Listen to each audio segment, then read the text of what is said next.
লীলা পুরুষ প্রেমের ঠাকুর সত্যানন্দ প্রভু সুন্দর, তার লীলা বলে শেষ করা যায় না, লিখেও শেষ করা যায় না।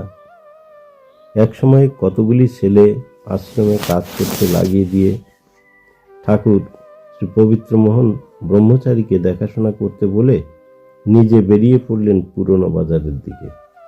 ছেলেদের মধ্যে কাজ করতে করতে একজনকে কি যেন একটা পোকায় কামড়ায়। দেহটা ধীরে ধীরে নীল বর্ণ হয়ে গেল। শ্রী পবিত্র স্বামীজি দৌড়ে গেলেন ঠাকুরকে খুঁজতে। খুঁজে খুঁজে পেলেন গিয়ে শ্রী চিত্তমণ্ডলের কাপড়ের দোকানে।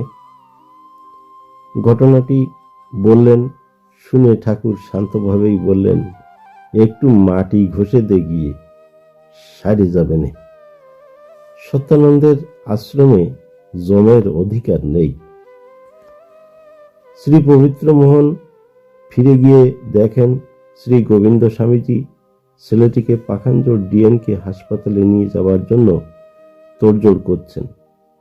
শ্রী পবিত্র স্বামীজি ঠাকুরের নির্দেশ মতো মাটি ঘষে দিলেন। প্রায় 10-15 মিনিট পর হতে তার সেই দেহ স্বাভাবিক হতে শুরু করলো, পরে ভালো হয়ে গেল। এত কিছু দেখেও আমরা ঠাকুরকে সন্দেহ করি। ধিক আমাদের জীবনে। তথ্যসূত্র স্বামী সর্বানন্দ ব্রহ্মচারী।